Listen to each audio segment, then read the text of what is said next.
कि एक बैल है जिसके 3 पैर कटे हुए हैं। जो बैल था वो कोई सामान्य नहीं था, वो साक्षात धर्म रूपी बैल थे,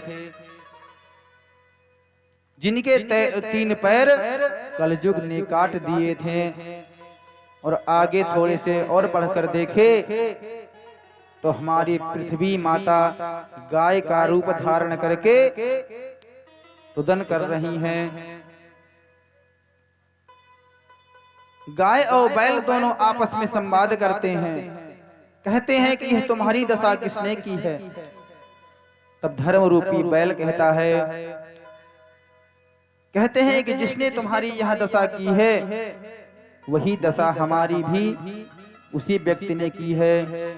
और इन सभी के संवाद को परीक्षित जी हमारे खड़े होकर के श्रवण कर रहे हैं। और इतना देखते देखते तुरंत ही काला काला पुरुष आ गया और जो धर्म के 1 पैर बचे थे उसको भी काटने लगता है। तुरंत ही परीक्षित जी महाराज अपने तीर धनुष को निकाल लेते हैं, कहते हैं कि इतना बड़ा पापी दुष्ट हमारे राज्य में नहीं रह सकता।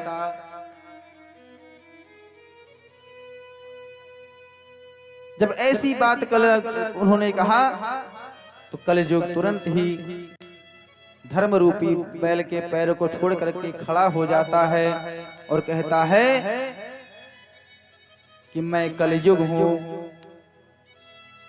मैं कलयुग हूं। भगवान परीक्षित को समझा कर गए थे कि एक दिन ऐसा आएगा कि तुमको कलयुग के समक्ष संवाद करना होगा और कलयुग को मारना भी नहीं है और कलयुग को दिव्य उपदेश देना है। और परीक्षित जी को बात स्मरण हो गई। परीक्षित जी कहते हैं कि इतना बड़ा पापी अधर्मी हमारे राज्य में तो कैसे आ गया, चला जा हमारे राज्य से। कलयुग हाथ जोड़ करके परीक्षित के समक्ष खड़ा हो गया और कहता है कि हे प्रभु, इस धरती पर जहां तक मैं जाता हूं वहां तक आपका राज्य है। जहां भी जाता हूं सभी जगह आपका राज्य है। अब मैं जाऊं तो भी कहा जाऊं, अब मैं भी आपकी ही प्रजा हूं, कृपा करके आप भी मुझे कोई उचित स्थान दीजिए। तो परीक्षित जी महाराज ने कलयुग के रहने के लिए 4 स्थान बताए। कहते हैं दूतम पानम स्त्रियः सोनम यत्र धर्मश्चतुर्विधा। कहते हैं दत्योपान जहां पर हो रहा हो, जहां पर जुआ खेला जा रहा हो और जहां पर मदिरा का पान हो रहा हो और जहां स्त्री पुरुष की हिंसा हो रही हो, ऐसे स्थानों पे तुम रहो। जब कलयुग के लिए इन 4 स्थानों को परीक्षित जी ने दे दिया तो कलयुग हाथ जोड़ करके कहता है कि आपने हमारे रहने के लिए 4 स्थान दिए और वो भी कोई ठीक ठाक नहीं दिए। कहते हैं कि जहां पर जुआ खेला जा रहा हो वहां पर मैं रहूं और जहां पर स्त्री पुरुष की हिंसा हो रही हो वहां पर मैं रहूं, जहां पर मदिरा पान हो रहा हो वहां पर मैं रहूं। कोई अच्छा सा स्थान आप दीजिए। तो परीक्षित जी कहते हैं कि अच्छा स्थान तो उसका दिया जाता है जिसके कर्म अच्छे हो। तुम्हारा युग आते ही धर्म के 3 पैर कट गए और पृथ्वी माता गाय का रूप धारण करके साक्षात प्रकट हो गई। तुम्हारे राज्य को आते ही पृथ्वी को इतना कष्ट सहना पड़ा। तब कलयुग बोल पड़ता है, कहता है कि इतनी बुराइयां हमारे अंदर हैं लेकिन एक अच्छे काम भी हमारे अंदर है, एक अच्छे गुण भी हमारे अंदर हैं। परीक्षित जी कहते हैं कौन से गुण हैं? तब कलयुग बोल उठता है, कहते हैं कलयुग केवल नाम यधारा, कलयुग केवल नाम यधारा, सुमेरे सुमेरे नर उतरहि पारा।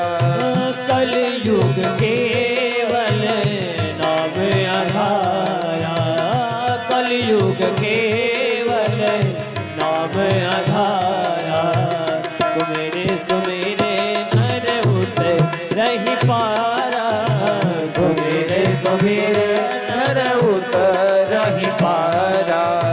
कलयुग केवल नाम आधारा, कलयुग केवल नाम आधारा, सुमिर सुमिर नर उतरहि पारा, सुमिर सुमिर नर उतरहि पारा, उतरहि पारा।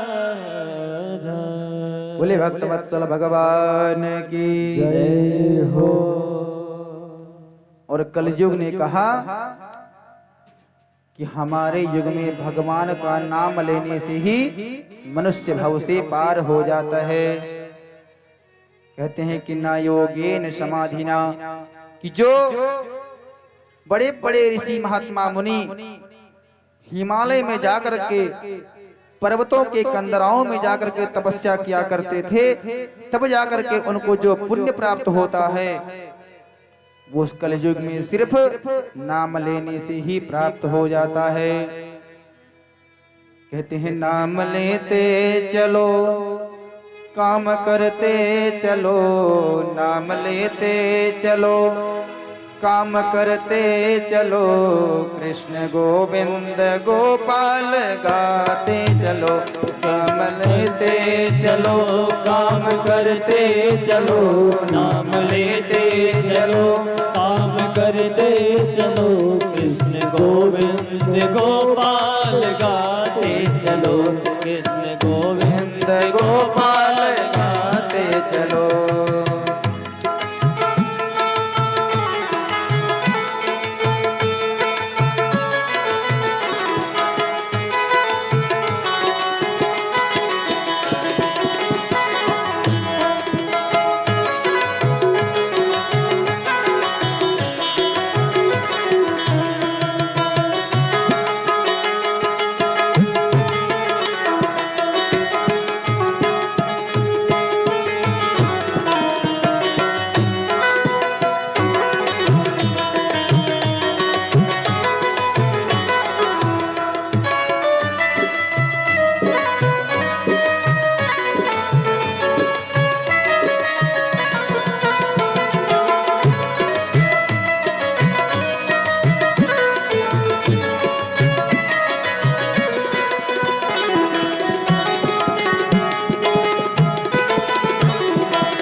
हरदम ये संयम के कोड़े पड़े, इनके हरदम ये संयम के कोड़े लगे। अपने रथ को सुमारथ लगाते चलो, अपने रथ को सुमारथ लगाते चलो, कृष्ण गोविंद गोपाल गाते चलो, कृष्ण गोविंद गोपाल गाते चलो, कृष्ण गोविंद गोपाल गाते चलो।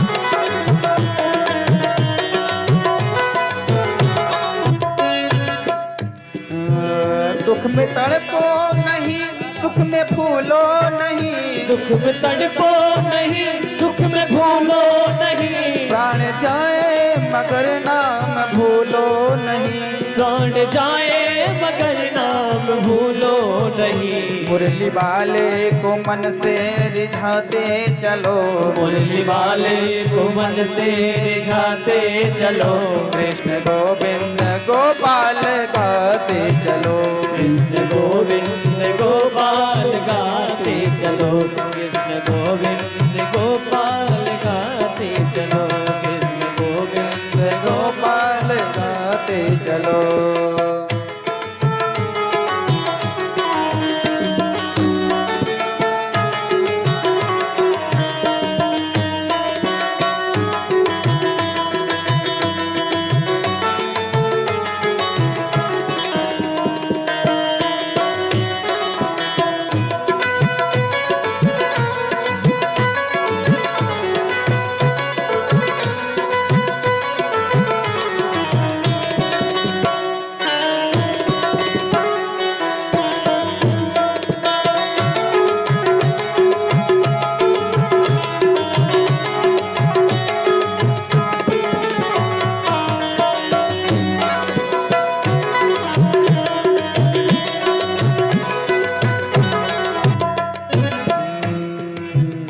याद आएगी हर की कभी ना कभी, याद आएगी हर की कभी ना कभी, याद आएगी हर की कभी ना कभी, याद हर की आएगी कभी ना कभी, कृष्ण दर्शन तो देंगे कभी ना कभी, कृष्ण दर्शन तो देंगे कभी ना कभी, ऐसे विश्वास मन में बनाते चलो, ऐसा विश्वास मन में बनाते चलो, कृष्ण गोविंद गोपाल गाते चलो, कृष्ण गोविंद गोपाल गाते चलो, अपने मन को सुमार्थ बनाते चलो, अपने मन को सुमार्थ बनाते चलो, कृष्ण गोविंद गोपाल गाते चलो, कृष्ण गोविंद गोपाल गाते चलो, कृष्ण गोविंद गोपाल गाते चलो, कृष्ण गोविंद गोपाल गाते चलो, कृष्ण गोविंद गोपाल गाते चलो, कृष्ण गोविंद गोपाल गाते चलो, कृष्ण गोविंद गोपाल गाते चलो, कृष्ण गोविंद गोपाल गाते चलो। बोले भागवत वत्सल भगवान की, श्री भागवत भगवान की।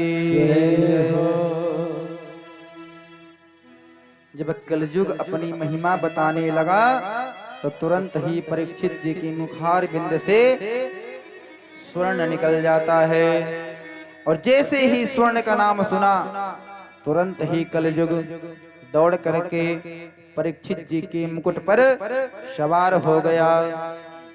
अब यहाँ पर यह प्रश्न आता है कि भगवान तो कहते हैं कि धातुओं में मैं सोना हूँ, तो जब सोने में भगवान का वास होता है तो फिर कलयुग कहाँ से वास कर गया। तो यहाँ पर व्यास जी महाराज लिखते हैं कि सोना दो प्रकार का होता है, एक तो अपने परिश्रम से कमाया हुआ और दूसरा जो होता है वो किसी छल पूर्वक लाया हुआ। तो कहते हैं कि जो छल पूर्वक लाया गया धन है, सोना है, उसमें कलयुग का वास रहता है। जो और अपनी परिश्रम से जो कमाया हुआ सोना है उसमें भगवान का वास रहता है। और परीक्षित जी जो मुकुट पहने हुए थे वो छल से लाया गया था। परीक्षित के पूर्वज लोग जरासंध को मार करके उसके मुकुट को ले आए थे और वही मुकुट आज परीक्षित पहन करके दिग्विजय करने निकल पड़ते हैं। और जैसे ही कलयुग ने परीक्षित के मुकुट में प्रवेश किया तुरंत ही परीक्षित जी की बुद्धि भ्रमित हो गई। कहते हैं कि ये मानो कि परीक्षित जी को कलयुग सवार हो गया। दूसरे दिन जब दिग्विजय करने के लिए बाहर निकलते हैं तो दिग्विजय करते करते बहुत दूर निकल जाते हैं और जंगल में उनको प्यास लगती है। जंगल में जब उनको प्यास लगती है तो वहीं पर एक संत महात्मा की कुटी दिखाई पड़ती है और उन्होंने अपनी प्यास बुझाने की इच्छा से उस महात्मा की कुटिया में प्रवेश करते हैं।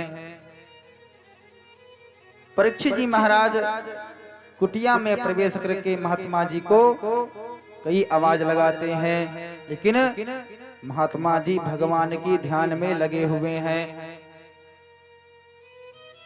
परीक्षित जी को लगा कि ये महात्मा ढोंगी है